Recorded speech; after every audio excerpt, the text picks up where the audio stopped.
if you remember in 2018, there was a group of artists from Holland called Studio Drift, and they did an artwork that was called Franchise Freedom, and it was a bunch of drones. It was a drone light show. And it was several hundred drones that all lifted off and had little lights on, and they were programmed to operate as if they were birds. Each drone was individually programmed to do what a starling would do, I believe, and create these sort of flocking patterns. It was very beautiful and very organic, and in 2018 I was just blown away. I'd never seen anything like this, and it was possibly one of the most moving things that I'd ever seen. Kind of at the last minute, somebody got them to come back this year, and they were on Playa programming, until the minute of with their laptop computers. I hope I'm getting this right, but I think they did 3 big shows. I didn't see the first one. The first one was just in the middle of the night at Robot Heart, and I'm not sure what that was. So Friday night, all of a sudden we started hearing rumors of like, dude, the drone show is going to be at 9:30 or whenever it was supposed to be. And I sort of like rushed out to sort of the center, whatever you would call it, the Playa, the central Playa area. Lo and behold, there was sort of a perimeter that was being maintained by,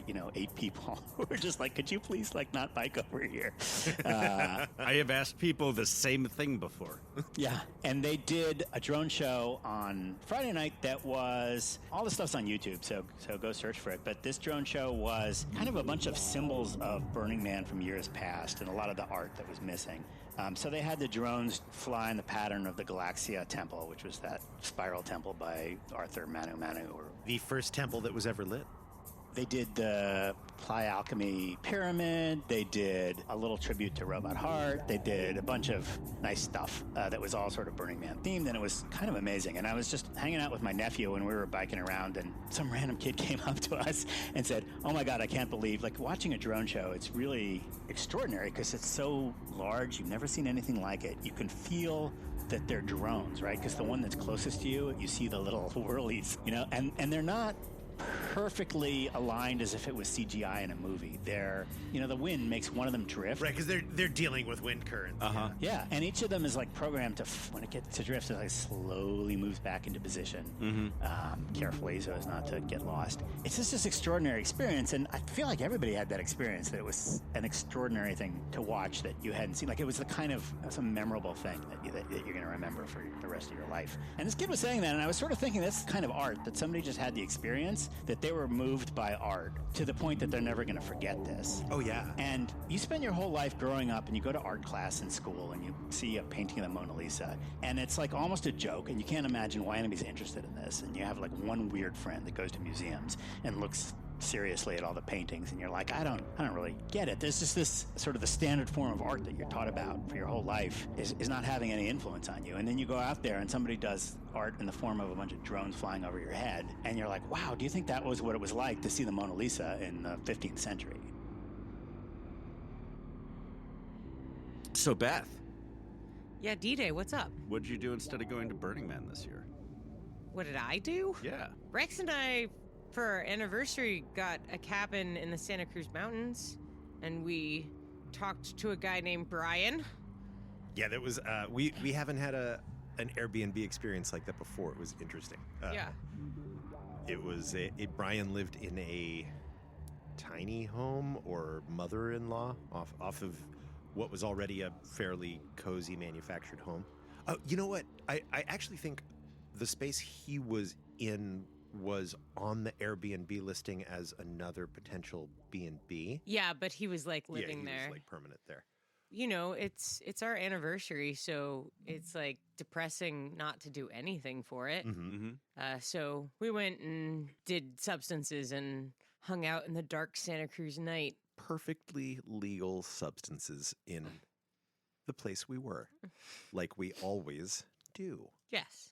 Only the most legal of substances. It was a much nicer time than our previous year's anniversary trip. I mean, which was like nice in a ton of ways. It was not a bummer, but it was in the middle of the worst horrible fire season. And we drove up like to the top of the smoke column. We were just looking over the top of it, and to like have a really nice time, we had to climb all the way up to the top of Donner Pass and go down to the side of the river.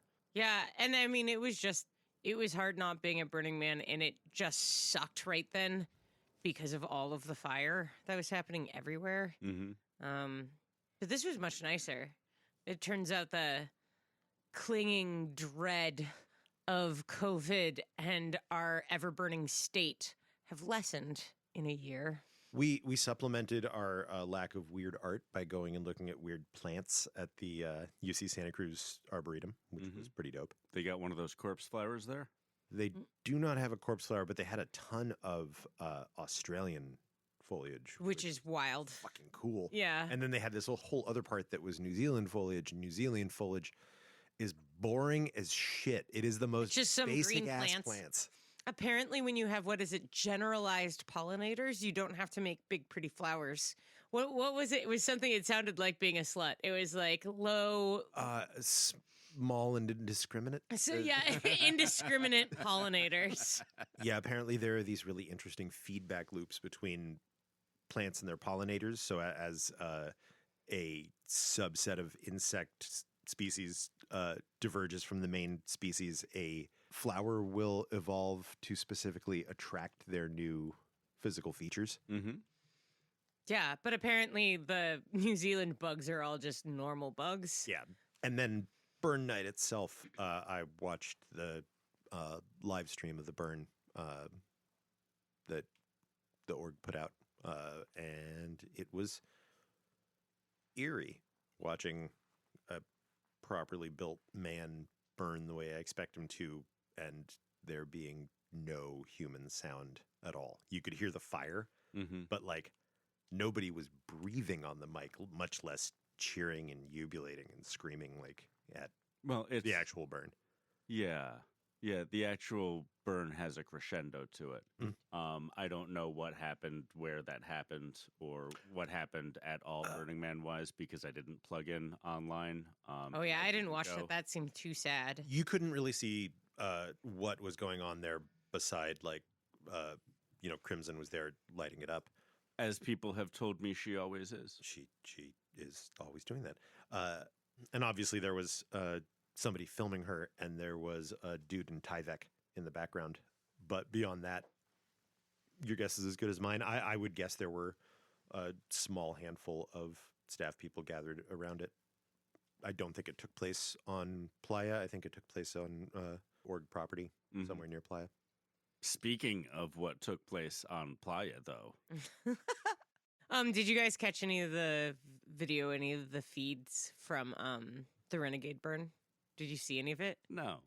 I only ran into it because it popped up on the Burning Man subreddit. Like, obviously people are driving around, and there's two, like, people with their car doors. They drive up and their car doors are open, and they're, like, looking at either an art car or a piece of art. And they're, like, looking at and talking to each other and taking pictures. And a guy comes up behind them, like, looks around at them, gets in their car, and pulls away. And they both turn and run after him. And one of the figures' first step is to just faceplant after in running after them. It popped up on the Burning Man subreddit, and someone was like, "Did I just see Grand Theft Auto?" and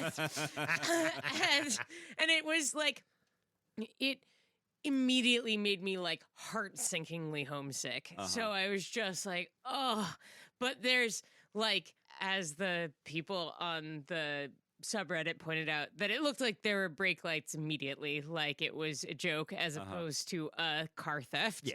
But, sounds Burning Man as fuck. I mean, some of my early memories of being really pissed off at my friends is at Burning Man was when one of them hopped right into someone's little art car sort of golf cart and just started driving it around and really like freaked out and pissed off the person whose car it was. Sure. I mean, you're liable for that art car. What if that guy had run over a baby? I love like 24-year-old Beth's indignant rage at upsetting someone for leaving their keys in their golf cart at Burning Man. But it was given back. And no one was sexually assaulted. So I think that actually is as good as it gets. Yeah, that's 3 wins. That's called a turkey in bowling.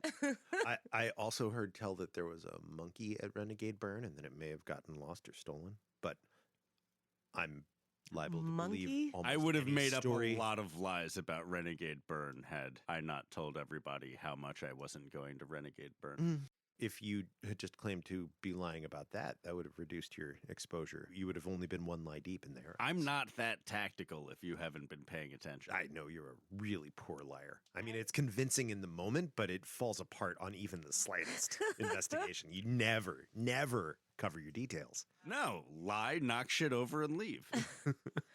I heard that cleanup went well, that they hunted down the one camp that left a Porto out there. Oh, that's good. That there was only 3 buckets of poop or something like that, and that people sort of independently organized to do a cleanup afterwards, including tracking down the people who left Porto there. Gross.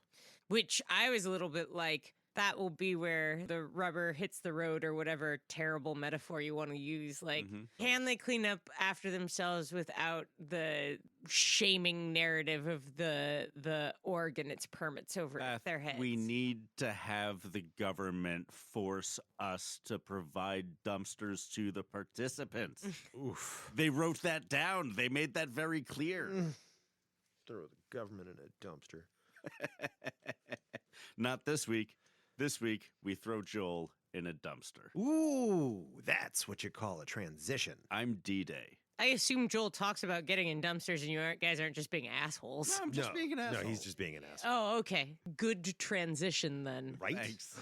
Like a professional. Yeah, You'd think this guy went around all day with a podcast in one ear. You're D-Day. I'm D-Day. You're Rex. Sometimes. And I'm Beth. Usually. And we got at least one clean take of that, and I'm happy.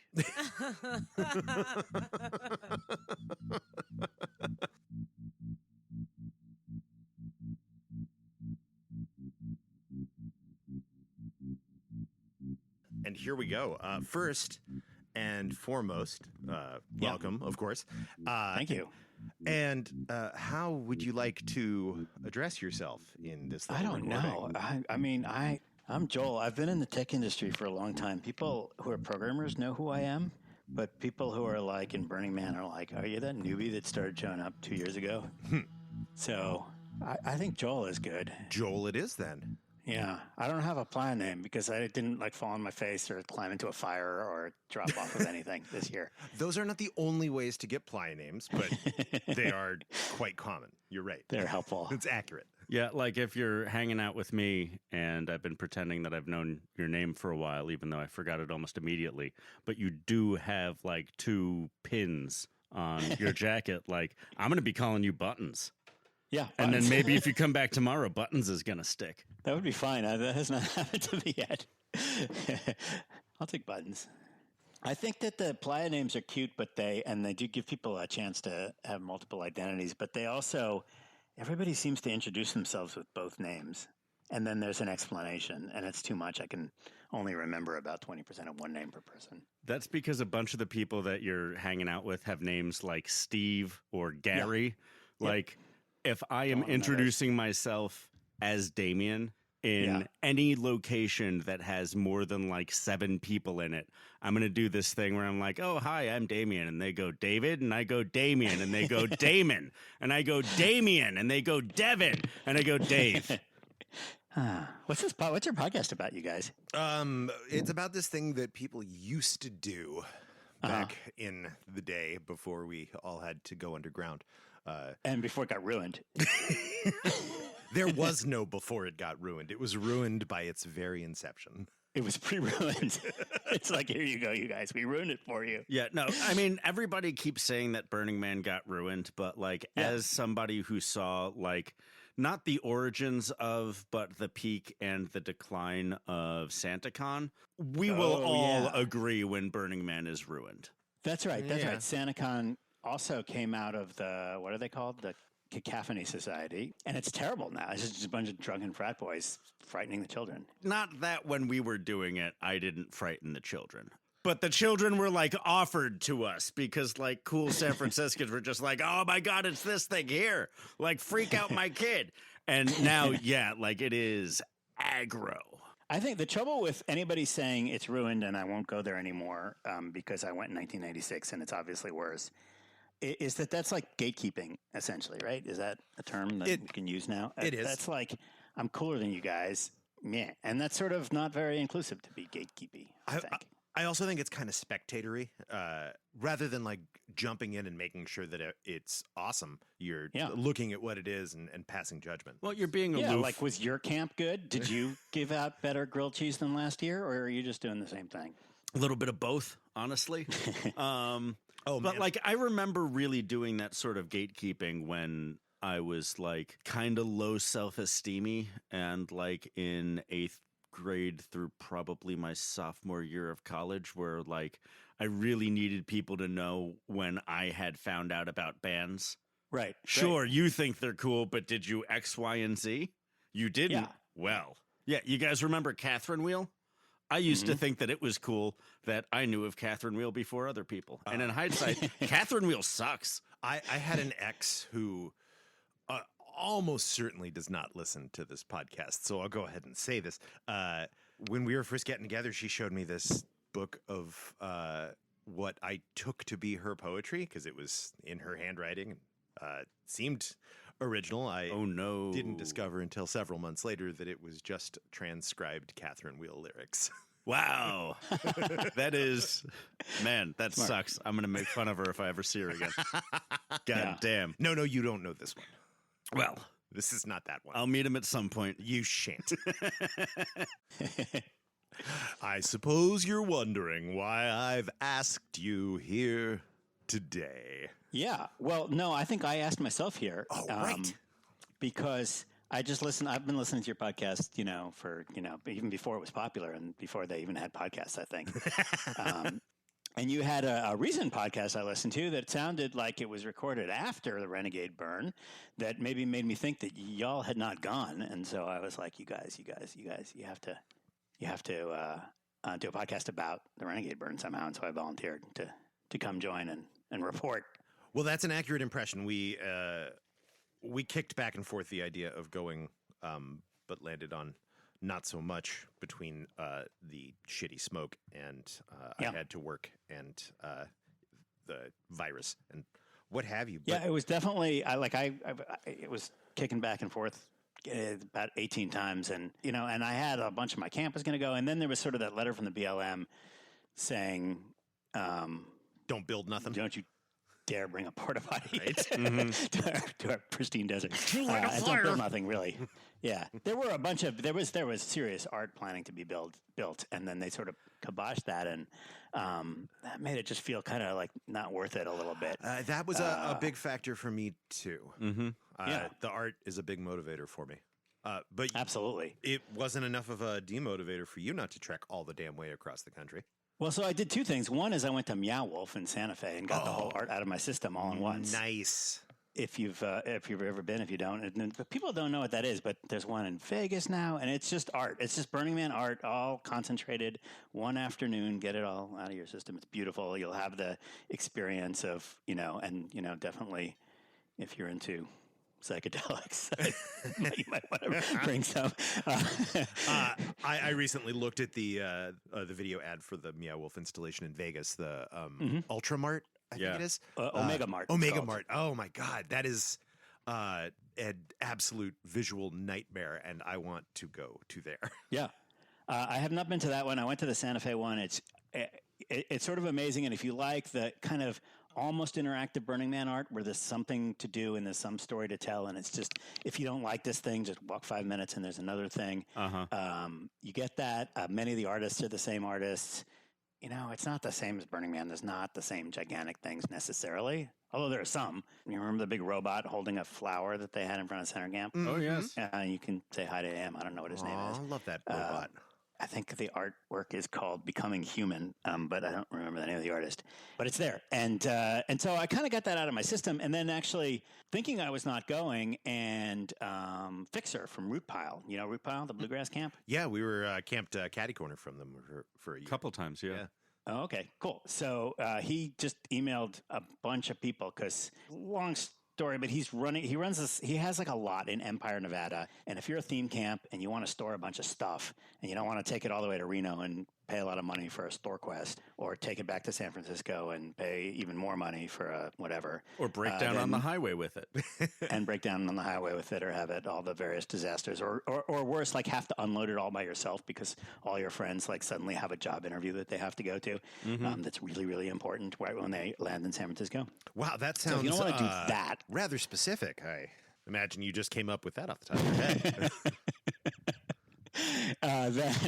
Then what you can do is you can just use Fixer's lot in Empire, and he'll store your trailer there, or he could give you a trailer that they will just bring to you on Playa, and you put all your junk in the trailer, and then they store it in Empire, 20 minutes away or whatever it is, and problem solved. So he has, I don't know, 30 or 50 theme camps stuff out there in Empire, and he called up a bunch of them and said, hey, you want to camp with Root Pile? Because we just decided at the last minute to go. Root Pile was just full of a bunch of camp operators whose camps were not coming this year. So that was nice. Me. There was, and it was like the real people that really do things at Burning Man, they build things. And it was a bunch of, I don't even know the name of all the camps, but one of them was like the art car repair camp that on an average year repairs like half of the art cars on Playa because they're always janky. So that guy, I think his name is Rob Smith, was there. There were a couple of adorable French guys who normally have a camp that puts on like a whole restaurant situation at Burning Man where they serve gourmet meals to 60 people every night from their camp, but all their campers are from Europe, and none of them could come. So they joined us and made gourmet pork tacos for the. Oh, that's awesome! I have been fortunate enough to be served in that restaurant situation. It was adorable. Yeah. So anyway, it was just this neat camp of just like the best people ever, and it was just really fun to hang out with them. And they did manage to scrounge together enough bluegrass musicians to put on a real hoedown on Friday night, and that was, I think, possibly the best thing that happened at the Renegade Burn. There was probably, I think, 4 serious live music camps, as opposed to the usual DJ situations. Yeah, I could see that being the peak experience out there.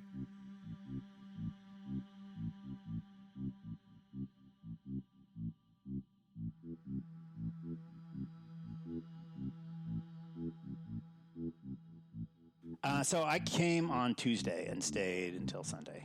Nice. That's like a full year for you, actually. It is, and it's just about right. Like normally, you have all the FOMO and stuff, but I was doing the calculation of like, well, I can skip this, I can subtract one day because there's no art to see, and it is going to be smaller. But I saw everything I wanted to see, but I feel like I could have spent another day or two just hanging out because it was a real Burning Man experience. Other than the art, there was limited art. But the daytime theme camp game was like A plus. Like there was definitely, there were like, I had marked 10 different breakfast/coffee camps to check out in the morning and only got to like 3 or 4 of them. So that does make a pretty accurate burn experience. Yeah, right? Yeah. I decided this year, normally, all right. So full disclosure, I've only been to 2 real burns, 2018 and 2019. One thing I had never done, which I think is a legit Burning Man experience, is get the what, where, when guide and go through it and like mark the things you might want to go to and then like print them all out on a map, like organized by time and day and schedule 4.5 hours with, with your map or your GPS program, and then lose it and never go to any of those things. So I thought this year, I really better do that because it's going to be small and who the heck knows what's going on. And I might just be really bored on Playa with just a bunch of people. I was imagining like a Playa kind of situation, like a bunch of nice people camping. Right. And you just kind of wander around and say hello. Yeah. It's like you went to the RV park at Lake Mead and now you're going to talk to the other RVers or something. Yeah, that is how it feels. Because like people are friendly, but it's not quite like this is all our communal space. Come on in, hang out, like I feel like Burning Man frontage essentially has to be. Right. So I was I was afraid of that. So that's why I printed out like the schedule of events. There was a pretty deep schedule, and I went to a bunch of the things, and I decided this is going to be the year. You know how there's always a camp that during the day when it's really hot, they have some ridiculous dome because they spent too much money on like a tent from Afghanistan that they ordered, and there's somebody giving a speech about how to like manifest psychically your destiny through, I don't know, ESP thinking. Right? So it's just thinking about stuff really hard. Like it's not even planning. Like it's not figure out the steps to get the thing you want. It's just like, oh, you got to keep thinking how much you want that thing. Manifesting. Right. And so, well, by the way, it did work. The thing I tried to manifest, I did actually manifest. But anyway, so I decided this is the year I'm going to go to those stupid things and fall asleep in their nap and take a nap in their shady structure.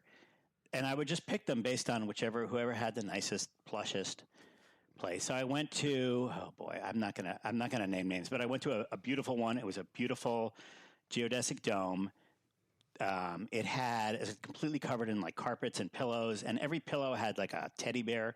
So you could go to the one that had the teddy bear that you felt like was like your teddy bear.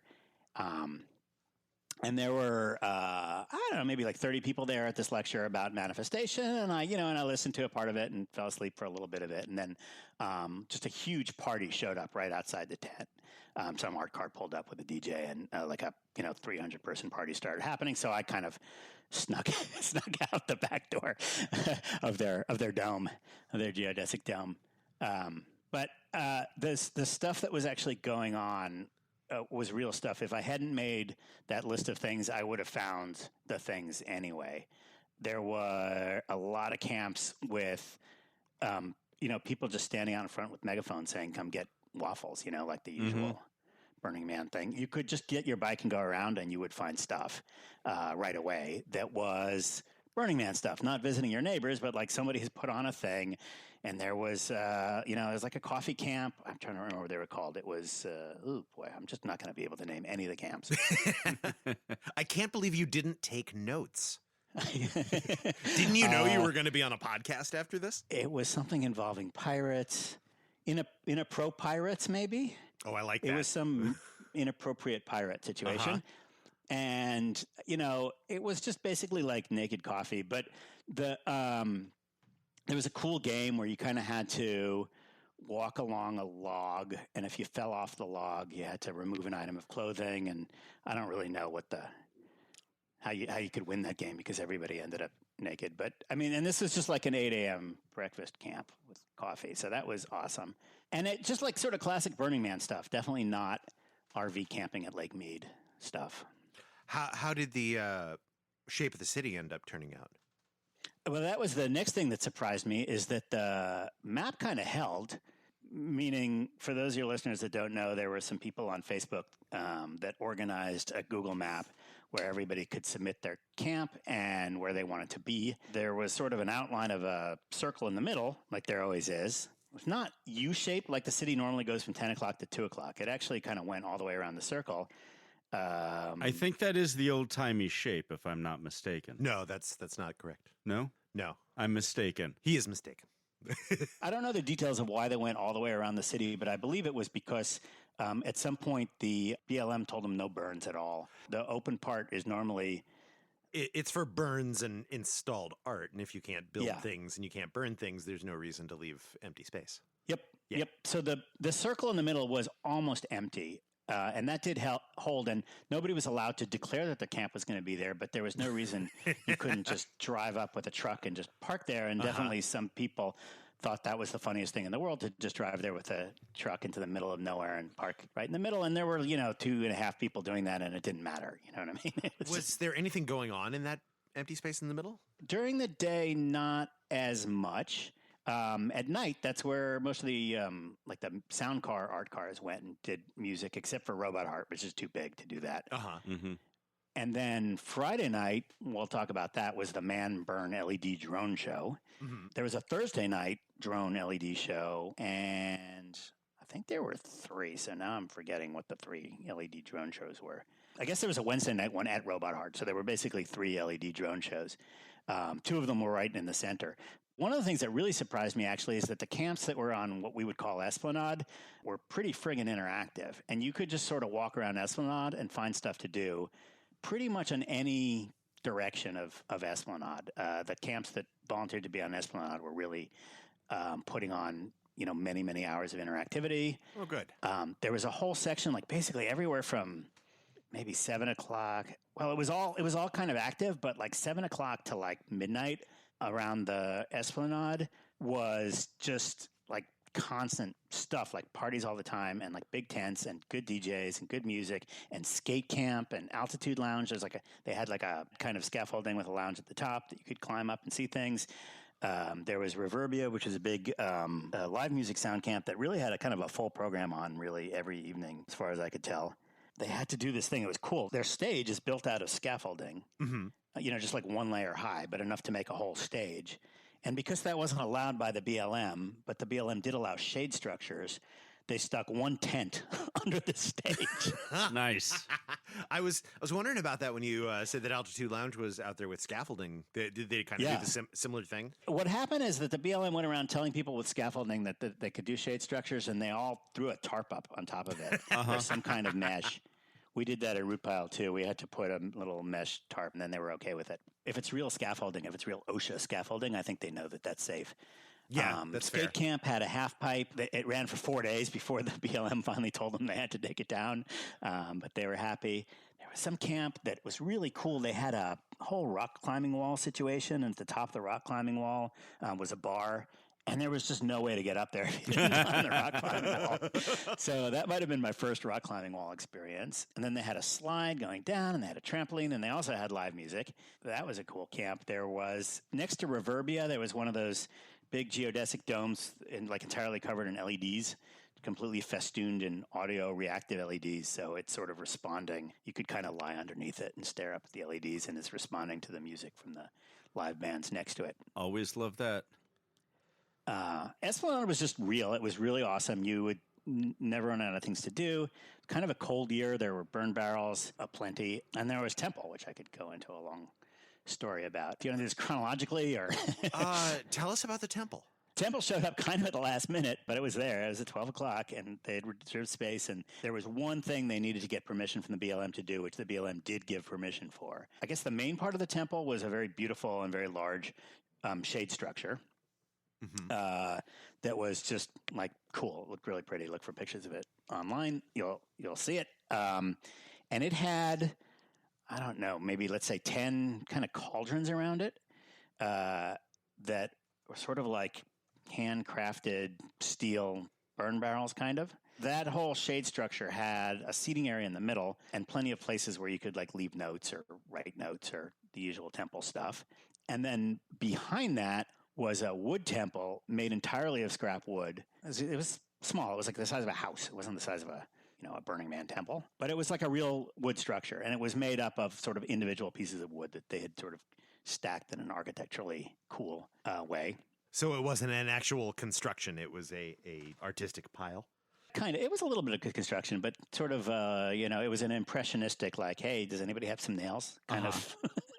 Kind of thing. It was rather beautiful, but it was entirely made up of not only scrap wood, but like not even nice scrap wood, just like things that, like bits and pieces that were sort of being held together by whatever. And the BLM rule was no burns, but you're allowed to have burn barrels. And so I wasn't there for this, but what they did on Temple Burn Night was they just sort of made a perimeter around the whole thing. And then those burn barrels, they took apart the temple and put the wood from the temple into each of the burn barrels and burned it over several hours. Oh, I don't hate that. Yeah. It was nice. And it was, it was meaningful for people. And they could sort of, there were all these little jobs like, go run back and forth from the pile of wood and bring it to the burn barrel or, help us throw gasoline on the fire. Like if you wanted to participate in the burn, it was sort of open to all. It wasn't a big ceremonial thing where there was a perimeter and firemen in suits. Well, yeah, if you don't have a structure fire, you're safer to let people come inside the perimeter. Yeah. Did it end up having the same kind of vibe, that silent, reverent temple night kind of thing?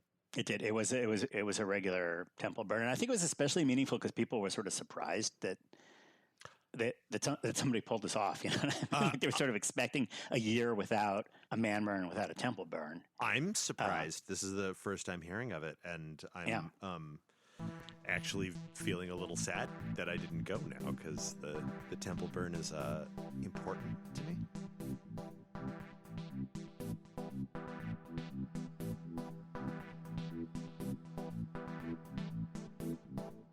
I haven't watched it yet because my heart hurts. When they were doing the drone burn, did they replicate the burn experience, or was it just a static man standing there? Yes, in every way that matters, I think. And I mean, I'll just tell you how I experienced it a little bit, which is one is I did not know that it was even happening. I thought we had seen the drone show. I knew that there was a party I wanted to go to at Boz and Celestial Bodies that was like somewhere at 6:30 and I don't know, let's call it D. Not that there were streets, but that's where it was. And I was like, okay, I'm going to go to that party. And I went and hung out there, and that was sort of fun. And at some point, they went and kidnapped a DJ from some other camp. So they had to go kidnap a DJ, and I went with them, and I literally had no idea where they were going. But at about 9 o'clock, they pull up in the middle of Playa. And you know how the normal burn, there's a circle of art cars? Well, there was a circle of art cars. And then inside that circle of art cars, there's like people, and then there's a perimeter, and then there's a burn, right? Like all of that just sort of magically happened without the big department from Rangers that tells all the art cars where to park. The art cars somehow knew to all go and get in a circle. And there was a perimeter, and most of the art cars that had sound systems and DJs, they were all playing their own thing. And it kind of works out okay because it's such a large space, right? I mean, if you had an hour and a half, you could walk around the circle until you found the art car that was playing the exact music you wanted to listen to. And then the drone show started, and they actually did exactly the same as Franchise Freedom from 2018. So it was the birds doing the whole swarmy thing, and it was beautiful. And that thing ends with all the birds sort of like slowly descend to the ground. And indeed, that is what happened. And everybody was sort of cheering because that was an awesome show. But then sort of like a ring of LED lights rose up.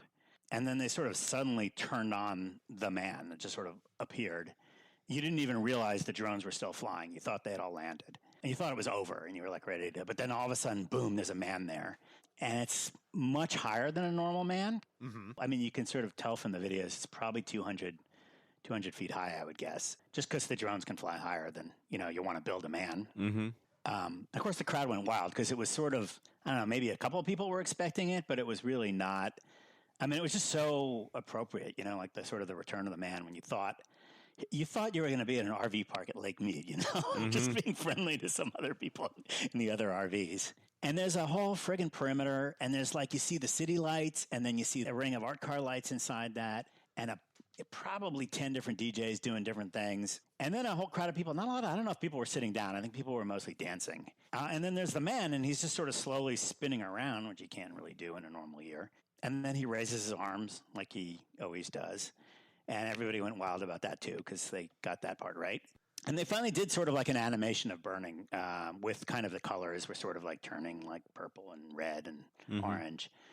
So it was sort of a symbolic burning, and the embers sort of slowly turned red and kind of fell to the ground. And then everybody naturally did the thing where they sort of swarmed the center, not knowing what else to do. And it was insane. And then this sort of party continued with this sort of circle of art cars for all night really until dawn. And it was really like a complete in every way. And I think people in general were happy that they didn't have to wait so long for the burn to finish. It was sort of like you didn't have to sit down for like an hour and a half watching a bunch of people spinning fire and really wishing you could go to the bathroom. And it was over a lot quicker. You got to the party a little bit faster. Nothing burned. I'll be happy when it burns again. But are you listening, man crew? Take a note. More accelerant. More accelerant, smaller men. Maybe like a pile of men this year. Oh, that would be cool. Just a man made out of men? Yeah. Just a stack of... a haystack of men. 4-foot men? Yeah, that's going to be a lot of neon for Smoke Daddy to put on, but he'll figure it out. I definitely understand the bonfire thing, but lacking a bonfire did not really reduce from the whole... Didn't take away from the experience. This year especially, and because it was so much more than anybody was expecting. Like everybody was just blown away by like, wait, Robot Heart is actually here? Like there's actually like a real Esplanade. It's not just like 4, Oons camps, but there's like Root Pile and there's like Reverbia is like grungy kind of, guitar music and stuff. There was a camp that was like pretty strong hip hop rap sound. It was sort of exceeded everybody's expectations. I don't know, everybody was just walking around saying, I can't believe how well all this came together. Well, that's great. Shit. Joel, you've gone and done it. Sorry. I now have... You now have FOMO. there's a lot of feeling that this would be like 1996. Not that I was there, but I read about it. That this is going to be like wild, and it wasn't obviously wild. There's a few things early on. I was like immediately surprised. You didn't see Moop, but early on, like the minute you got to Playa, you could theoretically just continue driving at 75 miles an hour in your RV and kicking up a 7 hour long plume of dust behind you. Some people did that, but most people did not. Most people just knew, okay, I'm on Playa. I'm going 10 miles an hour now, even though it's going to take me a little longer to get there. And most people got to their camps and parked their cars and never got in their cars again, even though you didn't have to. If you wanted to drive to Robot Heart, you could have driven to Robot Heart. And there were, lo and behold, there was a parking lot at Robot Heart, where like 20 idiots had parked. But it wasn't, most people weren't doing that. Most people sort of, the rules held, There were a few people on motorcycles. They knew they were not like careening through people's camps at high speed. They were almost entirely respectful. And a lot of the things that burners have sort of learned how to do, it turns out they don't do them because the org is there telling them to do them, because the org isn't. In a normal year, it's not like you ever see anybody that's a representative of the organization telling you to drive slowly or pick up your Moop, right? It never comes from them. Yeah, unless you're like really fucking up. I mean, I definitely know of org interactions with general population acting the fool, but yeah, I guess there's a point where rangers get involved, and then there's even higher levels of there's that, or like some stupid bullshit happening at gate. But if you don't have a gate and you don't really have a perimeter and you're not like, monitoring things, I mean, and the population density, there's just less. There's less, yeah. So I'm kind of hoping that the org learns like a little bit about what would happen if they weren't so hyper organized, Like the org is very organized about stuff. And gate is very serious. I mean, gate is very serious. Well, gate is kind of serious. Joel, they think that it's because they have to be, but what's interesting is to see in a year where there is no, like, I'll give you an example. I'm going to take here's an innocuous example. Gate is supposed to check to make sure you're not bringing any plants onto the Playa, because you're not allowed to have plants. Right? So that's one of their things. Do you have any plants? Look in the back of the car, see if there's plants. This year, none of that happened, but also nothing bad happened. Nobody brought any plants, And the few people that brought plants would have probably been able to smuggle them past gate in a normal year anyway. I understand the gate has a long list of things that the BLM wants them to check for. Yeah, I think that's kind of the thing. Like when you start bringing out like 30 or 50 or 85,000 people to Playa, and like maybe 8,000 people are going to be idiots and bring like living plants out to Playa, and 2 of those people are going to bring kudzu. You have an agreement that for this permit, you are going to ask everybody that comes in whether or not they have plants. Yeah, I think the other thing, this would be a debate. I guess you could have a long debate. Listen, I love Burning Man. I think the org does a fine job given their constraints. What they've never done is tried in a year to see what happens if they do things differently, because there's certain things that they've learned that must always be done exactly this way. And I think some of those things are real and some of them are fake. So I'll give you another example.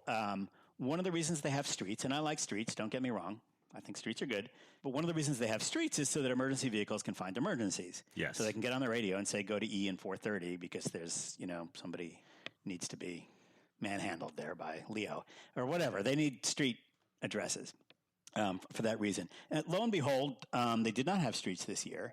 And there were emergency services. And emergency services did get called by the radio to go to camps. And I saw it happen. And they used the 3 words that the rest of us were using, where it was like, hey, we're at this location and just go there. And it was fine. It was. Well, there's another reason why there's streets. In fact, it's the proximal reason why there's streets, which is that people got run over. So knowing what the difference is between where you can safely drive your car and where you can safely sleep is it turns out relatively important. Yeah, in the week after the event, when most people have left and some assholes are still on Playa and a bunch of folks are still working on Playa, one of the reasons why we tell them to bring their tent and their stuff to a staff camp is because people are driving around like at night with their lights off and have like run over people and run through their tents before. Yeah. Okay. Yeah, and that happens every year. Of So. people running over other people in tents. I agree that there is nothing in the city that can't be rethought. I'll give you another. I think this won't be controversial. Mm-hmm. There were a couple of camps that just wanted to be very far away from the city. Spanky's was one of them. Because they specifically wanted to be a destination that people went to. They made an effort. They got in an art car. They all went out for a few hours and then they left. And there were other people that just wanted to sort of kind of camp far away from the rest of the world and not be. And there's no reason that couldn't be accommodated in a normal burn year. There could be a little area, much like walk-in camping, but it wouldn't have to be walk-in, where you could get, if you wanted placement that was, far-ish away, there could be a little area for that. And it wouldn't be, I know that it would have to be inside the enclosure zone. Yeah, but you could just have a beacon all the fuck the way outside. It would have to be inside the enclosure zone. And again, that's you're coming up against the same particular concern. Just the differentiation between places where it's safe to be in a vehicle in motion and places where it's not. Yeah. No, what I would do is I would say there's an area way the heck out by the trash fence, like way far north, I guess, that's got a designated area where, placement can put up to 8 camps that request to be. You put a fucking beacon there. Yeah. But then again, you're going to have to create a road from the roads in the city out to there, so people aren't just driving to and from there any fucking way they want. It's still, people go to the trash fence all the time. There's a Daft Punk concert there tomorrow night. Yeah, but not on their cars. Oh, when people start camping all the way out there, yeah, you need to make sure that there's you only go to and from one real road. Yeah.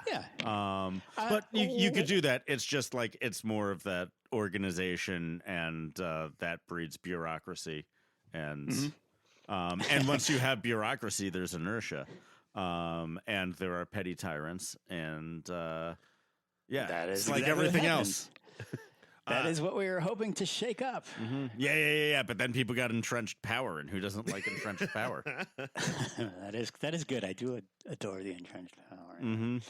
I'm kind of curious about your personal bio with the event. You've been to 2 and are already so bought in that you traveled across country to go to the not one. How did you fall into this weird dusty thing in the first place? This is a good question. So I've known about it forever, probably since the Wired article. That was because you were a techie in the 90s. Yeah, so I read Wired. And, did you know this? Oh, I think I learned this on Accuracy Third, that actually it was a bunch of Wired kids that were Bianca's smut shack. Yeah. Wild. Anyhow, probably heard about it since then and said that would be a thing that I would kind of be into. I would sort of like that. And it was sort of on my radar for the longest time, but it really was, despite all the radical inclusion, et cetera, it really was almost impossible for a regular human being that did not live in the Bay Area to even figure out what was going on. Unless you had friends that told you, okay, you're coming. There was no way to figure it out enough. And you were East Coast all this time? You were in New York City? Yeah. And ironically, my husband was doing a summer internship for his graduate program in San Francisco. So we went to San Francisco for the summer, where I've always had a bunch of friends and I made more friends, and they were all piling off to go to Burning Man at the end of the summer. And I was like, shoot, it's too late to plan for this, but that's it. I'm never missing another one. I'm going next year no matter what. So that was probably, I guess that would be 2017 that we were in San Francisco. And so 2018 was my first year. And essentially I just started gathering everybody I knew and saying, do you want to go to Burning Man? And they all said, what's that? And I'm like, all right, so I'll take that as a yes. Just wait. And ended up with 16 of us that came out for the first time, and we were all complete newbies. Oh, holy shit. 16 virgins crossing the country to go to the burn. And you did your own camp together? We did our own camp. It wasn't placed. That is and we, fucking bold. Yeah, it we ought weren't- not to be placed, but holy shit. Right. Well, we couldn't even, man, we had to send, like, that was, those of you that remember 2018, that was the year that Sunday had a huge dust storm. Took 11 hours to get in the main road, to get in on Sunday because they just closed gate for the day. I think we had a couple of people take the bus, and they got there early. They just started, like, running around looking for places like in J and 3 o'clock or something awful to try to find a place where we could camp that would be big enough for the 16 of us. We had a shade structure. We had a bunch of tents. We were, we had a couple of trucks worth of stuff. We were organized. And they found something. I think we were a K and 630, I'm going to say. I guess. That's pretty decent. Yeah, but we didn't get street frontage. We didn't get anything frontage. We were like behind another camp. Oh, wow. It was like, you can camp behind us. We're not going to use the full depth of the city streets. That's where we were, and we had a big shade structure, and it was just kind of like everybody had an awesome experience, and they all wanted to come back. So the next year we got placement, and we built lights, and I built a big LED antenna so we could find our way home. Camp was called Gate Turtles, and we were E and 415. So we were next to Boz, basically. Nice. Good placement. That was our second year, much more organized. We had placement, we had interactivity, we had midnight coffee, and we had a little Barry's Boot Camp clone where you could do high-intensity workouts in your tutus in front of our camp. That was 2019, and then I guess we had COVID and nothing happened since then. At all. So that first year, did you guys all prep together and then just drive across country? A little bit. There were a couple of people from San Francisco. I think there were some of us from New York. I did kind of a lot of the planning myself. But it was sort of complicated. It was a lot of like ordering things, getting them sent to the one person's house in San Francisco, trying to get a truck that they would let you rent in San Francisco and take to Burning Man, which is no, nothing doing. Yeah, you've got to lie. You'd be better off like renting it in Salt Lake. Yeah. Well, you know what's funny? I don't know. I think they know too. What's funny is like over the years, I would see couches on Playa, and I'd be like, how the hell did you get a couch to the Playa? Because how did you fit that in a truck that somebody let you rent and get that here? That doesn't make any sense. Like, how could you get a truck even? And how is this even done? And there are people that just go around for weeks collecting couches around the streets of Oakland. Yeah, to we bring know. To Playa. And it's great. And do you know how many friends I know who have their own box trucks? Yeah, I now have a trailer in Empire, and I have another trailer in Reno. Like, I know how to do this now. Yep. I've figured this out. Oh, wow. You've really drunk the Tasty Aid, haven't you? That's fantastic. Yeah. Welcome to the cult, my friend. This is what was great about camping with Root Pile, because Root Pile is a real serious camp. They had the only thing at Playa that was lifted with a crane during the Renegade Burn, which is they have a big, gigantic, I think it's a pig. It's a pig. It's got all the parts of the pig described on it. And it's... and they lifted it. They got the one crane, which was on Playa, which was the skate camp's crane, came out and lifted that thing. So it was sort of like just sort of, I guess, learning about how big camps do their infrastructure. And then you realize it's not that complicated. You get a trailer somewhere, you park it somewhere during the year, and you get a trucker to bring your trailer and put it down for you, and then you give a bunch of people $500 and you're done. Oh, it's going to get a lot more easy going forward, too, now that Burning Man bought the 360. They're going to be storing stuff for theme camps there. And for individuals, I think you can stow your trailer there if you want to stow your trailer. That would be really cool. I mean, that's sort of like go get yourself a used trailer from an auction website. It's probably $3,000 to $5,000. I like the trailer idea better than the containers because the trailer, like any trucker can move it for you and keep all your camp infrastructure, all your dusty stuff, your shade structures and your couches with the bed bugs, keep all that in there. And then you just basically have one of their OSS drivers move it in for you and move it out. And that's probably $1,000 per burn. Yeah. And just remember that you're going to need to bring really good respirators and big gloves, and you're going to have to deal with a lot of rat shit. Yeah. You don't want to get the hantavirus on Playa. Yeah, that's not a joke. Then nothing here is funny. None of us want to die. Yeah, we've all had our Burning Man shipping containers or trailers arrive to us just completely covered in dried rat shit, and be like, okay, well, I'm sleeping in my car again tonight, guys. Somebody has to figure this out by tomorrow night. Was it one of you that unpacked the Center Cafe rugs? Yes. Yeah, both of us do. We all do that. Yeah. You can't get away from it. We just had a departmental meeting, and I don't think I'm telling tales out of school when I say that one of the topics of discussion was, oh my God, what are the container trucks going to look like after 2.5 years sitting out there? Yeah. Yeah. I'm imagine like everything's going to be raccoons. Really skinny, sad, angry raccoons. I'm sure, listen, the org had 3 years to work on this. I'm sure they took everything out. They hung up all the rugs on a line and beat them with sticks so they get all the dust out, rolled them up neatly, maybe even sent them to the dry cleaner and then put them back in while they were at it. They wrapped them in wax paper so they could easily be slid in and pulled out. Oh boy. Right? That's probably what they've been doing while we They're all folded up and steel banded to pallets, but everything besides that is correct. All I'm going to say is that there is not a single department at Burning Man that is not going to have their hands full next year. It's going to be something. Yeah. It's going to be something. Listeners, did you ever want to volunteer for a department at Burning Man This next is the year. damn year? Yeah. Oh my God. Housing is going to need your help. Jesus Christ. Oh boy. Did you ever want to be DPW? You can be DPW this year. I'm going to do that after I'm like 75 at least. Ooh, years yeah. Old DPW. You can. Best. Yeah. Yeah. Yeah. I'm going to do the theme camp thing for a while. I got to do the art car thing. I can do the ranger thing. Yeah, I mean, you're And right then on DPW track. at the end. You did theme camp in sophomore year. That's Yeah. You're on the fast track. You're an AP student for sure. Yeah. I don't know if I'm ever going to do art, but my theme camp is my art. You'll do art. You've only had 2 full burns. You're maybe 2 burns away from the great blast of inspiration. Ooh, okay. What was the thing that that did it for you? The thing that when you were there in 2018, you're like, okay, this is 100% what I'm doing with my Labor Days from here on out. Yeah, that's a good question. I don't know if it was because it was really pretty immediate. I think. I mean, it was. I think it was probably literally the biking out into Playa, like leaving the city and going into Playa the first night.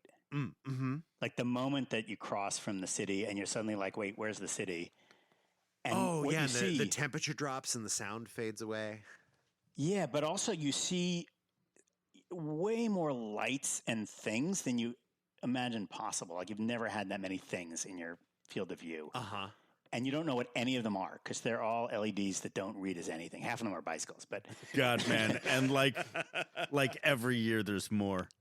yeah. I don't even know how many years I've been going at this point, but like it is overwhelmingly more year after year. And now there's so much shit out in open Playa and deep Playa, like you're almost surrounded by a complete ring of lights when you're in inner Playa.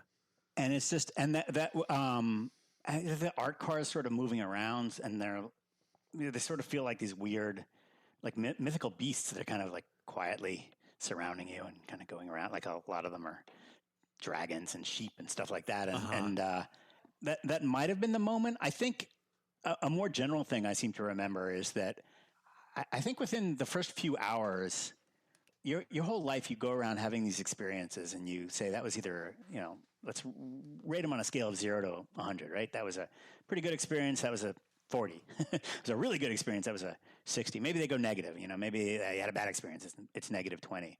But you just assume the scale is 0 to 100 and you've probably hit some 72 thing and you're kind of hoping to get back that 72 or maybe hit an 80.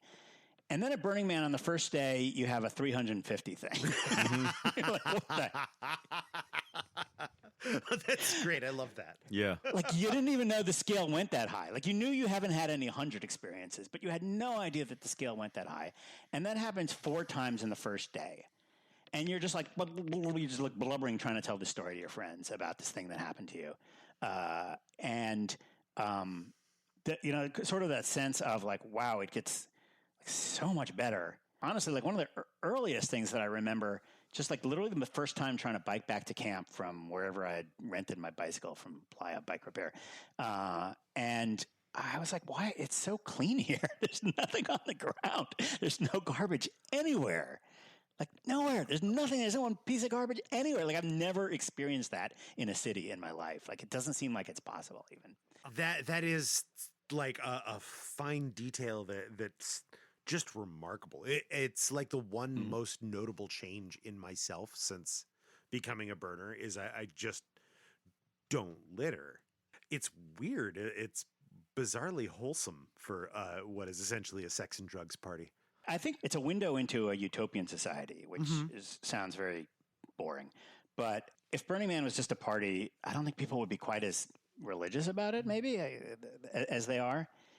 It's this idea that literally we have now built a civilization for 1 week that in some dimensions, I mean, it doesn't have as much air conditioning as our current civilization, but in other dimensions, it is so superior to the civilizations we're from. And these are things that like really, really matter. Like the fact that people are being friendly to one another and not trying to sell each other things. And that if somebody interrupts you on the street, you want to have a conversation with them because they are not trying to convert you to their religion. They're just trying to feed you the poutine or something. You know? Like the person trying to stop you on the street is somebody you want to talk to, not somebody you want to avoid because there isn't that whole merchandising necessity or commodification type thing. Yeah, taking commerce out of society is something that allows me to like fully relax for, sometimes 1 week a year, sometimes lucky enough to be 3 weeks a year. But like that's always the most jarring thing when I leave Playa is having to re-engage with commerce. Yeah. So there's a few of these things. There's the leave no trace, the fact that it's clean and that this is a civilization of people that manage to actually like pick up other people's litter. The fact that everybody's nice and friendly, and that happens in a lot of vacation situations, but not really if you are watching White Lotus. And we did. We should do a whole fucking episode on that, man. That's like the unburning man, right? Like that's what you like if you try to spend the maximum amount of money to have a great vacation, fully mediated, everybody's miserable. Yeah, it's sort of the opposite of Burning Man, except for the boy at the end. But I don't want to no spoilers. It's such weird, like enforced social hierarchies at play. It's truly gross. There's almost no interactions in that show that aren't in one way or another commodified. That's exactly right. And there's sort of a limit to like how perfect your hotel room can be, and it can get more and more perfect, and you're still going to be angry about something, whether it's the fact that you don't have a plunge pool or you don't have a room for the boy. He has to sleep on the beach. There's and he can't get his replacement phone in time. Like there's always going to be something that you can't buy. But if you sort of eliminate that whole like I'm trying to be comfortable, wow, you can have a great time. You can have a moving experience. So kind of to answer your question of like what it was for me, it was this idea that like this is a civilization, even if it's only for a week, that you get a window into that has actually solved some of the kind of the most important problems of current life. And the littering is sort of a small one. The friendliness is another one. The lack of politics is just another one, like the sense that you're not in that permanent like fight of right against left and COVID against not COVID or whatever that fight is, and Black Lives Matter against all lives matter, or like none of those things are happening. They're not there. They're not there because maybe it's temporary, maybe it's a myth, but you're in sort of a kind of a utopian society that has solved a bunch of things that nobody else has solved, and so that makes it like kind of important in a sense. Like it's not a party in the desert. It's important in the way that. All right, remember when last year we had a big pandemic and there was COVID and there was masks and there was 6 feet distancing, social distancing, stay outdoors, and then there was a vaccine.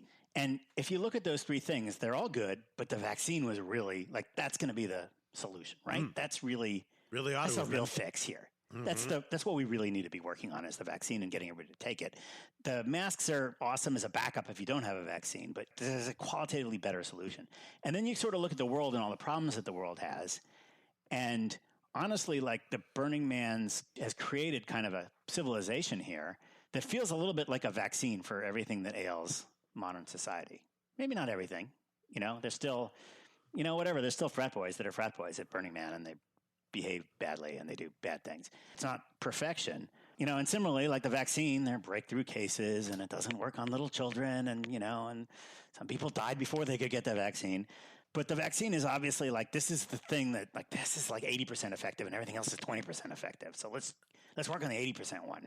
That's really what I feel about sort of like civilization's problems right now is that there's something about that the culture. It's not exactly the 10 principles, honestly. I mean, like I wish it was that easy, but it becomes a little too pat, and it becomes like a ritual, like thou shalt do the 10 things and then magical things. It's not exactly that. It's supposed to be descriptive, and not proscriptive. Yeah, and you don't want it to become like a Bible that you follow, because that's not going to work either. But whatever it is, it's the whole civilization. There's a civilization is created. Who knows what's going on here? But the 10 principles are a part of it, and it just has kind of created the civilization that is magnificent compared to all the other ones. Because I don't know of any other place I can go where you can feel free to talk to anybody in a friendly way, where the economy is based on gifts, and you have the ability to be radically self-expressive. Like if you just feel like you're just going to walk around all day without clothes today, then that's fine.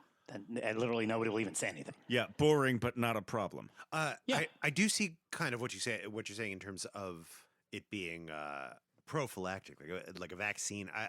I came to Burning Man extremely primed for what it was going to show me. I was the son of hippies. I had radical beliefs. I was just looking for them to be affirmed. But I have absolutely seen real square-ass people get drugged to Burning Man and been cracked completely open, and their corners filed all the way off, and been really profoundly and affected and changed by what they've seen out there in ways that they had no prior connection to. It's almost impossible to imagine somebody that wouldn't be, like any demographic.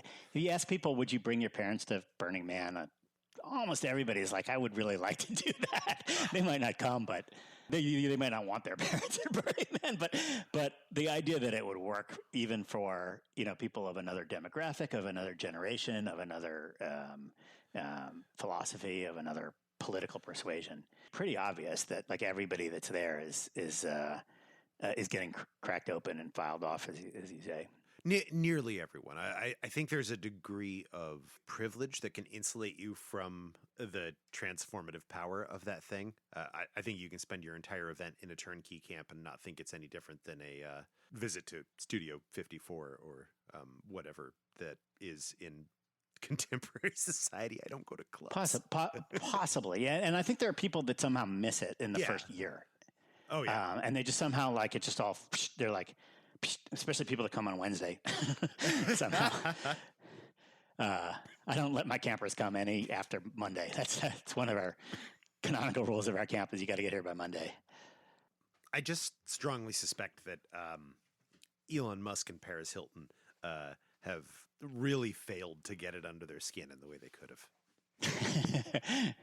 It's hard to know. Paris seems to be attached to it. According to she was there this year. Yeah, that's what I hear. She is clearly very attached to it, but her at least her public persona gives me no indication that it's taught her the lessons that it's there to teach. No, I think if you're not walking around in the morning in your flip flops and nothing else, going to the camp to get waffles with cheese whiz and pickles. You probably are not. If you haven't done a 3-hour shift handing out snow cones at the Hotel California. The easiest thing to do at Burning Man, if you want to avoid the whole message, is to treat it like a rave in the desert. And so the sound camps are not super helpful in that it is possible to come on Wednesday, take drugs, hang out, even if you're camping. Like you don't even have to be in a plug and play camp. But if you just see it as like, when is Diplo playing? Okay, let's go over and listen to that, and then let's go sleep, and then let's wake up and let's go hear Skrillex. Then you might miss an awful lot of what's interesting. You might, but I kind of feel like if you're taking weird rave drugs at that event, the odds that it's not going to sneak up on you and grab you by the ankle at some point are pretty slim. Yeah. When you're taking that straight Colombian fish scale that your manservant has brought you over and over again, that's when shit gets bad. Well, I think that's the problem. Like, Paris Hilton is going out there and she thinks that the party is great, but she's not handing out grilled cheese for 3 hours in a street. Right. She's still on a dais behind a table being aggrandized. Yep. And Accuracy Third has no idea whether Paris Hilton is a piece of shit or not. We are just making assumptions. Well, I'm not saying that she's a piece of shit or not, but I'm sure she's still wearing Dior or some shit like that. She still really cares about like what brand she's wearing. And I think that is very not Burning Man. I don't expect everybody to make their clothes the way that I make my clothes for Burning Man, but like I do expect you to rip tags off and to really think about that in your regular life, how it doesn't really matter if you have a Nissan or an Acura. Like if you've really bought into the burner culture, I think you can't continue to be an Instagram type celebrity. I think that you might realize that there's a conflict there eventually if you've done it right. But it's some real weird, like Arrested Development shit. Like it's like your job is having been cool in high school, and isn't that cool? Yeah, there's one thing I want to avoid. Kind of, there was sort of a lot of gnashing of teeth about the Instagram. People taking pictures of themselves in costumes in front of art for Instagram. There is a limited number of people who are actually like literally just trying to do. It was commodification. They were trying to do photo shoots for fashion labels that were literally trying to destroy Burning Man culture by appropriating it as like the next cool hippie trend thing that they could. There's an interesting story if you look back to the whole hippie generation and the Summer of Love in San Francisco in 1969, and it started out being a massively countercultural movement, which was just, we're against the man, we're against everything, we're going to reinvent society, blah, blah, blah, blah, blah. They didn't know how to do it yet, but they wanted to do it. And it took like 23 seconds for Coca-Cola to have a national advertising campaign, taking like the hippie song, I'd like to teach the world to sing, and turning that into I'd like to buy the world a Coke, with a bunch of hippie-dressed people standing on hippie-like mountains holding hands, in fields with flowers. And it took like 30 seconds for Madison Avenue to say, "Oh, there's a thing we can commodify the." What if we could sell candy water with it? Yeah. And I think there's Larry Harvey definitely knew about that and saw that happen because he was there and was like, this should never happen. Like this is how these things get destroyed, because what happens then is that hippie loses all meaning. It just becomes the Gap. Right, it's just a brand of jeans, and that's what I saw in the '90s. I saw like the whole grunge and alternative scene where there were these musicians who were like, "Oh my god, hair metal is the fucking worst. We don't want any part of it." And within weeks, Gap was like, "Well, we can print the flannel pattern on any damn shirt." Oh, I remember in the '90s so clearly when all of the thrift stores in town were suddenly vintage stores. And the things that cost 50 cents now cost like $25 for a threadbare ass shirt. Man, like when you go to a clothes by the pound place, it really seems like you're going to get a lot of deals, but like you forget how heavy jeans can be. Yeah. Well, they've got a raccoon living in there. That's a pound. I do find it interesting the times that the Burning Man aesthetic has attempted to make it into marketing and just fallen flat. Like, I don't think anybody was at all interested in Krug champagne because of it was Bowls. Shoot. Huh? Bowls. Bowls what? Champagne. It was Krug. Krug? It was Krug. The trouble is, once the culture gets appropriated for just commercialism, it loses its meaning to everybody else. And then people think of it as just a way to dress. I literally remember once, one of the people that I said, "Do you want to come to Burning Man with me?" like started going through his Instagram to see what costumes he could wear. And he was like, "Oh yeah, this is a cool look. It's sort of like Mad Max meets." And he was just like, for him, it was about what are the costumes that you wear there. And Instagram on Burning Man is really, there's a little bit of the artworks, but mostly it's the costumes. And now that said, that's a form of self-expression. And so if somebody is self-expressing on Playa because they just enjoy bringing 37 costumes to Burning Man, that's their thing. They like dressing up in interesting ways, and that's fun for them. And then obviously they want a memento of that, so they take a picture. That's just a self-expression. I mean, we do want that. It's just when it gets on Instagram. And that deeply precedes Instagram. Part of our impetus in starting this podcast was that the image that Burning Man presented in the public world was deeply mediated by the subjects of photographers, which is going to be big art, which is, great, but also very pretty people and their very pretty costumes, which is accurate, but accurate of a subset of the people that are actually doing this. And doesn't really describe the experience out there. Everybody is in some kind of fucking drag out there. all the damn time, but it's so much of it's idiosyncratic. It's just an expression of the details of this person. It's not necessarily a awesome costume or a sexy outfit. It's a radio holster made of belts. And a lot of dudes in skirts. Yeah, like there are so few dudes in skirts from Burning Man on Instagram compared to like 3.5 out of every one person you meet is wearing a skirt at Burning Man. That's a good point. You know, if you went by the images you see on Instagram or elsewhere, you would think Burning Man is a much straighter experience than it is. And wayfish. like the strongest, like sturdiest, sexiest people I know go to Burning Man, and like it's all these like wayfish, like 13 to 19-year-olds wearing fucking fairy wings with like shit painted on their face, and also much younger. Burning Man is for the old. Burning Man is much older than it looks on Instagram. Yeah, right. It's definitely like the festival for the olds, which is why it's so fucking awesome. I guess so. Yeah, maybe that's the whole. We have the expendable income and the skill to make weird big shit. And the perspective to know how to party and how to pace out our doses and, you know, not stack the one chemical on the other one that doesn't really get along with. Stop looking at me when you say that. I do what I'm told by and large. All I'm saying is that some things are not for putting in your mouth, Damien. I'm D-Day.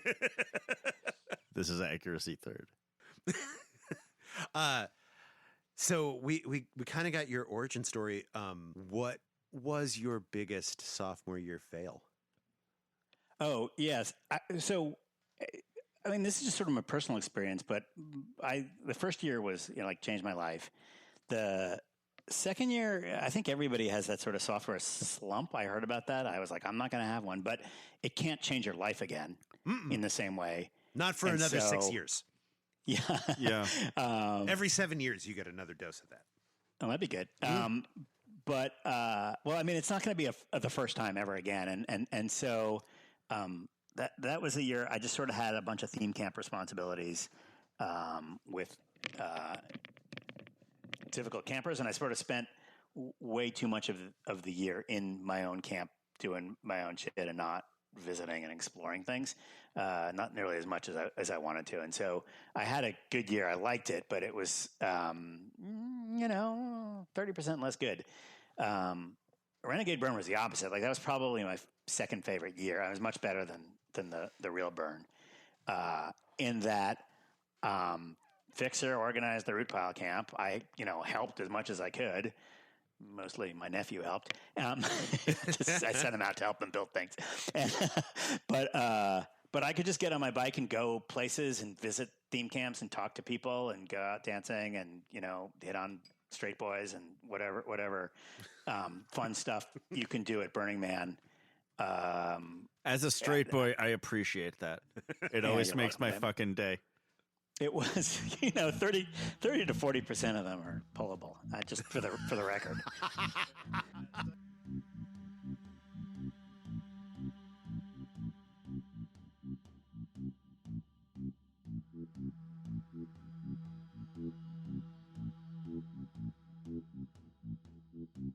I got to have the part of the experience which I really wanted to have the second year, but I finally got to have it the third year, which is just go out and meet people and talk to people and have long conversations and go up to the people that I choose to speak to at parties and events and breakfasts and instead of just kind of bouncing around in my own theme camp being yelled at by people who are asking why the generator is off.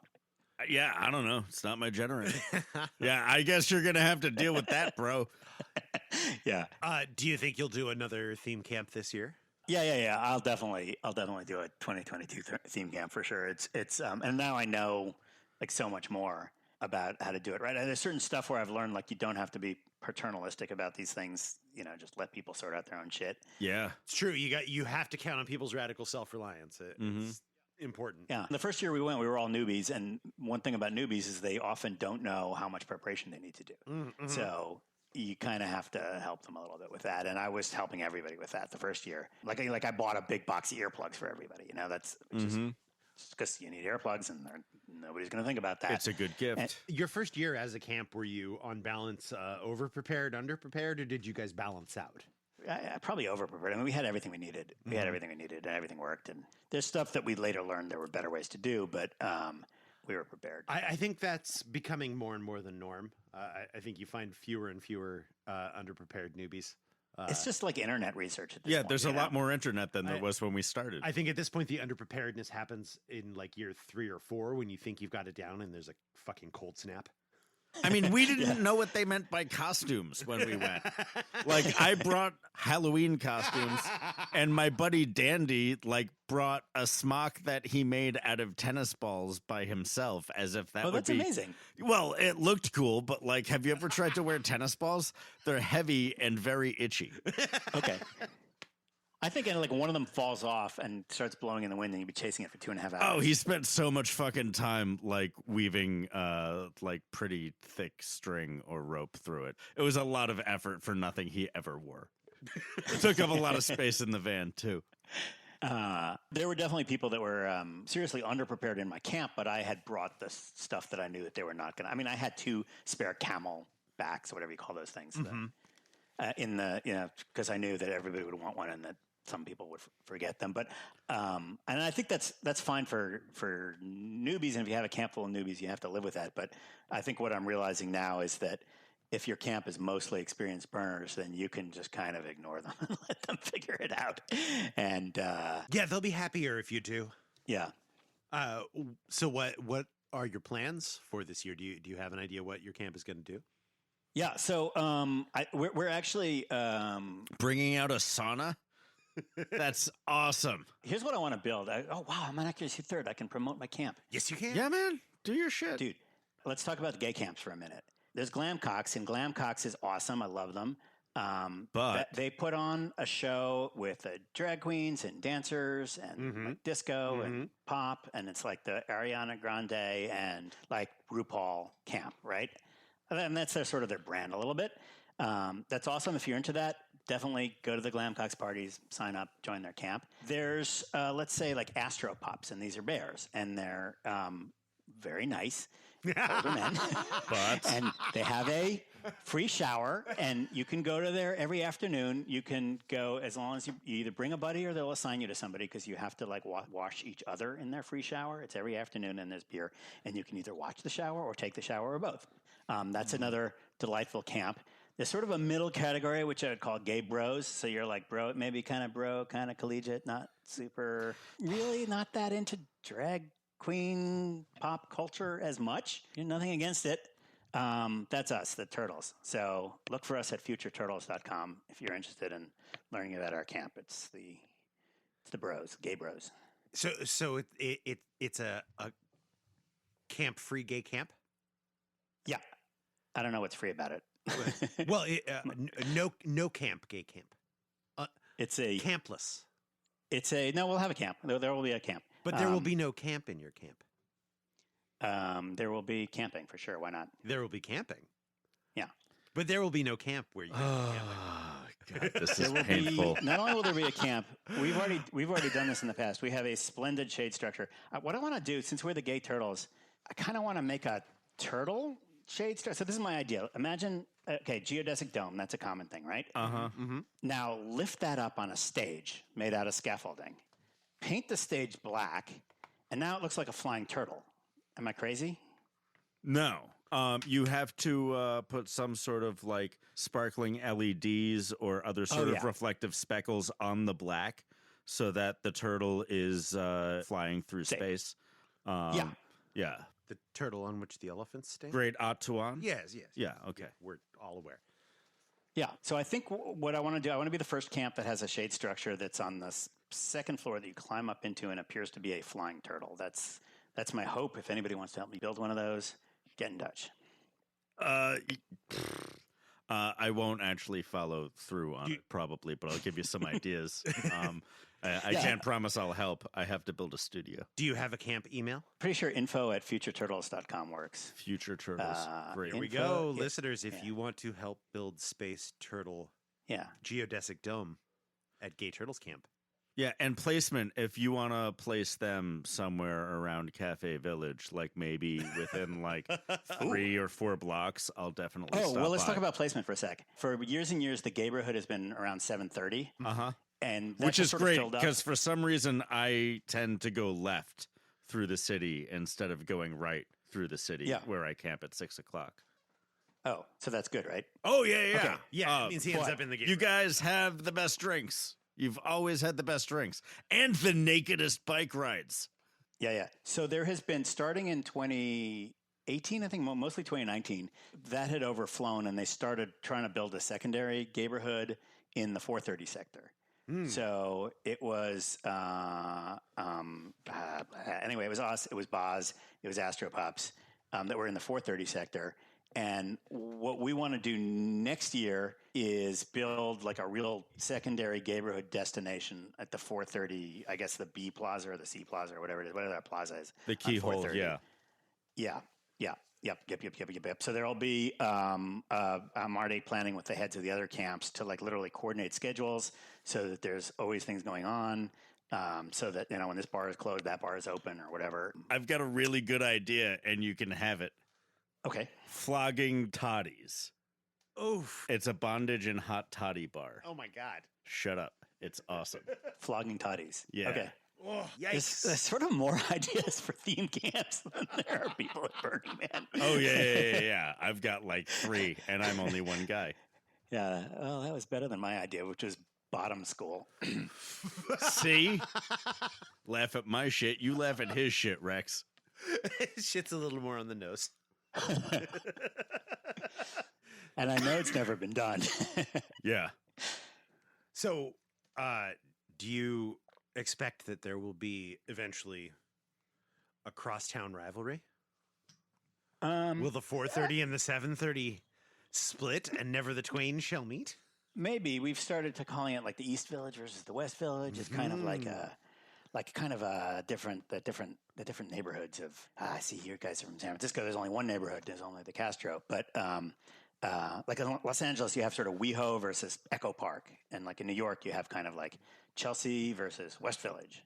That's what we're gonna work on a rivalry. I mean, it doesn't matter if you look at the map from the Naked Bike Ride or the Naked Pub Crawl or whatever it's called. The last couple of years, it's had to basically like wander all over the city because the camps were just on both sides. Yeah, we know. Yeah, we did it. We won't do it again, but thank you for inviting us. Oh, it's so Sure, dehydrating. You drink so much, and yet you're still so thirsty. I know. Yeah. And it's so early in the day. What am I going to do? Be drunk and like with a belly full of hot dogs all afternoon? That bike ride turned out different for D-Day than for some. Still a good Or, day. as Burning Man calls it, Wednesday.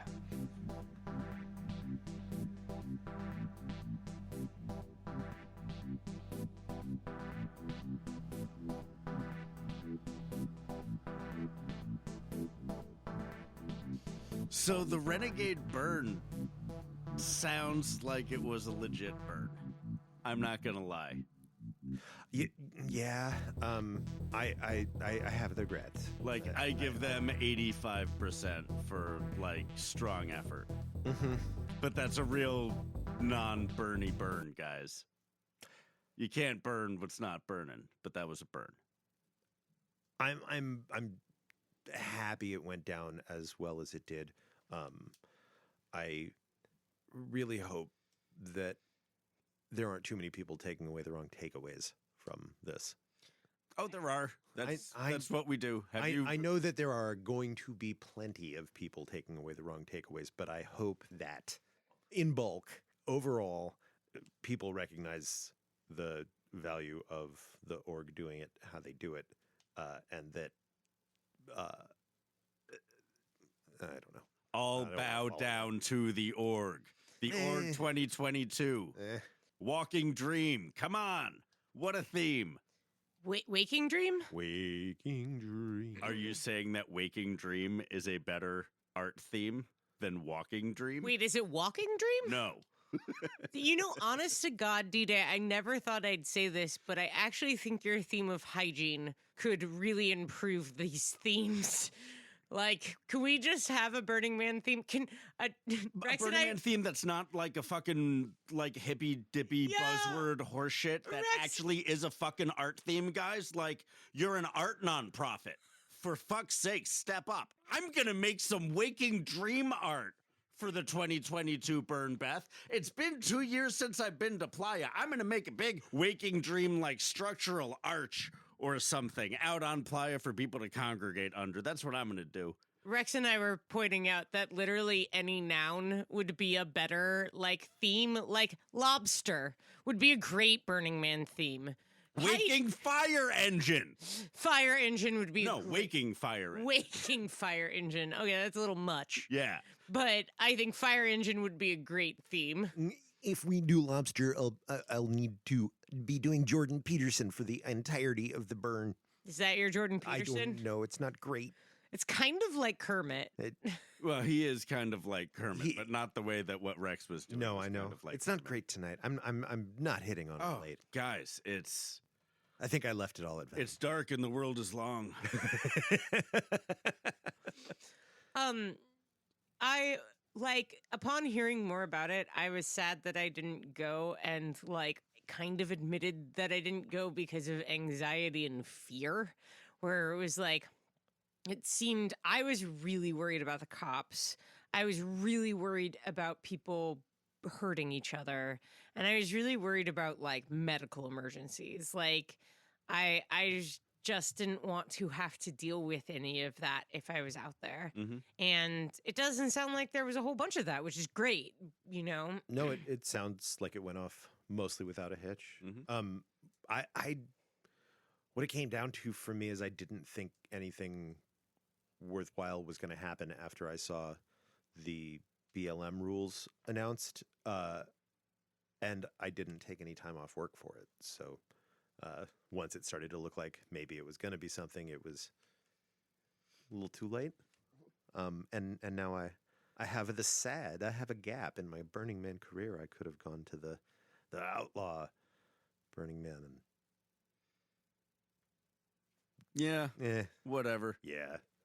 I'm glad that Burning Man 2021 is over, and I can now focus once again on not dreading the Burning Man season that I will not be a part of, and get to start looking forward to the Burning Man season that I am yet to birth, quivering from my quaking hips. It is kind of exciting that it seems like is ramping up rapidly and early. I've been looking at goggles. I'm not going to lie. 2022, here we come. I'm already working on how I have to sell this to my bosses.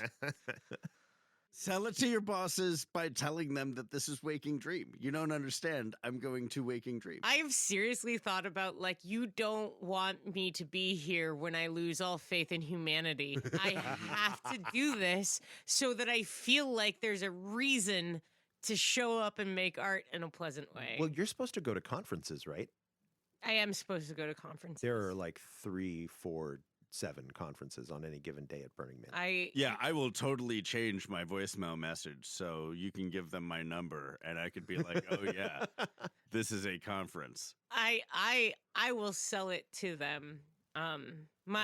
It's professional development. It really is. I mean, there is so much incredible technical theatrics going on at Burning Man. It's not even theatrics, it's the whole design realm and the whole exploration of collaborative art entirely. It's wonderful. It's just like hard to be like, hey, I know you just hired me, but for the first 2 weeks of school, I'm going to go do drugs with my friends in the desert. Editor's note: by drugs, Beth means alcohol, which is perfectly legal for adults to consume on federal land. Thanks for listening, everybody. Follow us on social media if you are so inclined. Don't expect us to engage with it much because it's a cesspool and we're obsessed with other parts of those We'll cesspools. engage with you directly. Get out of our mentions. Send Get us into my DMs. Send us emails at accuracythird@gmail.com. We are currently booking guests for phoners and vaccinated visits Shit, to the we have studios. to do that again. Come talk to us. We're doing that. We have stuff coming on the calendar all the time. I mean, we need to start saying it out loud again. That people should come in for interviews. Oh, yeah. Don't just hang out with us on the phone. We're better face to face. You can see us right before we start talking over each other.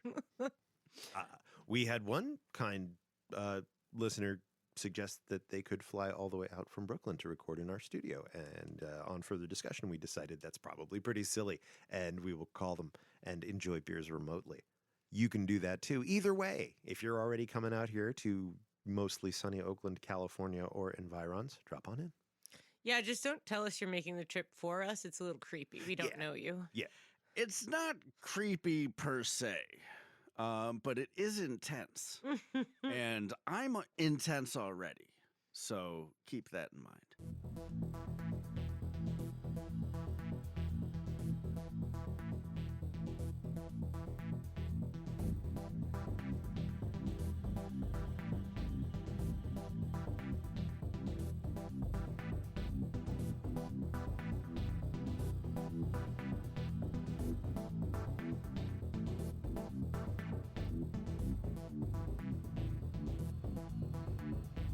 What was your number one thing about the Renegade Bird? The story that you're going to remember forever? I mean, kind of just that it was not 1996, and it was not a bunch of people camping and visiting each other. It was just Burning Man. It was missing the art. It was missing the fires, but other than that, it was all there. It was really just like the full thing. There was even a little bit of art. There was, people snuck in art and snuck it out and abandoned it on Playa, but nothing big. And I love the art and I love the fires, but if you're missing them, you still get a ton of the experience. It was also not like a regional. A lot of people were like, this is what regionals are like, but I think it was bigger than any regional. So it had that variety of people. Like if you saw somebody that you really liked and you tried to figure out where they were camping and go find them again, you couldn't find them again. The city was too big. It was just it was a city. It wasn't a camp out.